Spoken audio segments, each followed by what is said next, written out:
It's been 5 years since Batman Arkham Knight, the last major game from acclaimed developer Rocksteady Studios, though technically 4 if you count Batman Arkham VR, and after 5 long years of near silence, we finally got to take a look at their latest, a 1 to 4 player, next-gen cooperative game centered around the Suicide Squad, attempting to kill the Justice League, appropriately titled Suicide Squad: Kill the Justice League.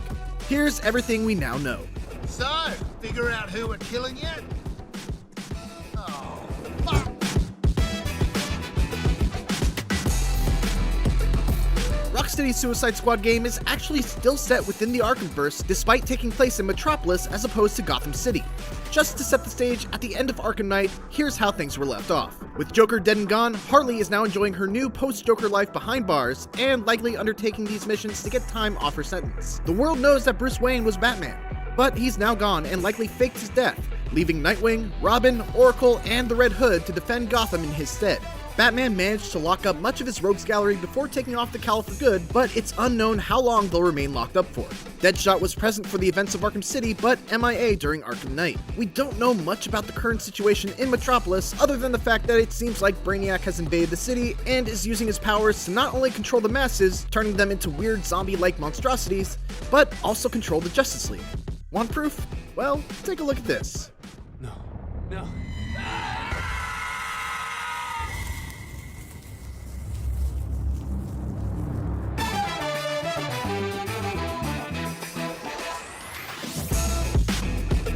The Suicide Squad is well known enough at this point through other forms of media, so I'll spare you the nitty-gritty details, but the short version is, they're a bunch of bad guys forced to fight against whomever government agent Amanda Waller tells them to, due to microbombs they have implanted in their heads. There have been a bunch of characters that have been part of the Suicide Squad, but for this particular game, the characters you'll be taking control of are Harley Quinn, King Shark, Deadshot, who strangely bears no resemblance at all to his Arkham City/Arkham Origins character design, and Captain Boomerang.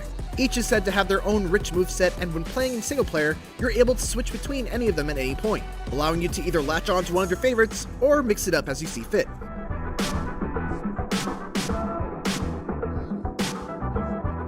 This is where things get a little muddy, because we still haven't actually seen any gameplay for Suicide Squad, but Sefton Hill, the creative director at Rocksteady Studios, has said that this game is like a hybrid of what they've done in the past with the Arkham series in terms of bringing characters like Batman to life, combined with quote-unquote really powerful, awesome gunplay. If we take the cinematic trailer as a sign for what the characters will be able to do, we can see that Harley gets around by using her grappling hook to zipline to enemies and swing from rooftop to rooftop, utilizing her baseball bat and gymnastic skills to take down enemies. Deadshot has a jetpack that he can use to freely fly around Metropolis and comes armed with his wrist-mounted gun and a sniper rifle. Captain Boomerang seems to primarily use his boomerang for mobility, as he is able to teleport to wherever it is thrown, opting to use a pistol as his main method of killing zombies, and King Shark can leap from building to building and is seen wielding 2 huge cleavers along with a Gatling gun. Apart from that, we know that it's an open world game and that Rocksteady aims to treat Metropolis like the 5th character, stating that it's a love letter from them to DC fans. And that's what we know so far about Suicide Squad: Kill the Justice League.